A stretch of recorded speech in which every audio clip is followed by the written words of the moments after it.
L'affaire Gédéon Kyungu-Mutanga et la paix qui doit prévaloir sur l'ensemble de la province ont été également au centre des échanges entre les vice-premiers ministres en charge de l'intérieur et sécurité et quelques acteurs politiques de la province. Gilbert Kankonde a écouté les membres de la délégation de Lamuka, conduite par les députés Christian Mwando Simba Kabulo. Tout en réclamant la vérité sur l'affaire Gédéon, Lamuka appelle à l'harmonie entre les communautés.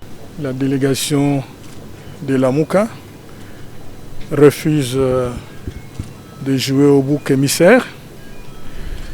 Elle a demandé au vice-premier ministre de tout faire pour que Gédéon soit arrêté, de continuer en tant que leader d'opinion, de gérer notre peuple pour qu'il ne soit pas instrumentalisé, parce que la tentation est devenue de plus en plus grande à opposer les tribus du Katanga.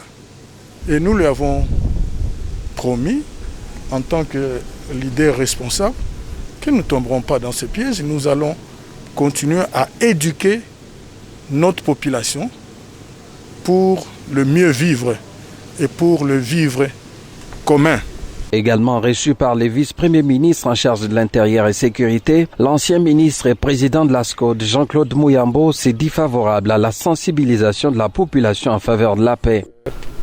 Ce que le vice-premier ministre est en train de chercher, c'est qui est la paix dans le Haut-Katanga.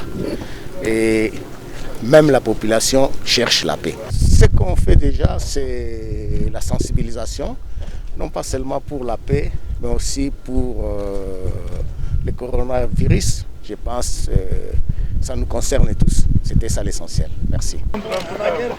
Gilbert Kankonde est allé à la rencontre du doyen Kyungu Kumwanza. Le président national de l'UNAFEC appelle la population à la paix. Que ceux qui se disent élus, tant au niveau national qu'au niveau provincial, doivent prêcher par l'exemple. Il ne faut pas intoxiquer la situation pour rien. Et alors, notre problème est de prêcher la paix, la sérénité, afin que le Katanga puisse rester comme avant, uni comme un seul homme, pour soutenir le président de la République qui ne veut rien d'autre que le bonheur des enfants du Katanga. Le vice-premier ministre de l'Intérieur et Sécurité a poursuivi ses consultations avec les élus nationaux, les forces politiques et la société civile jusque dans la soirée de ce jeudi.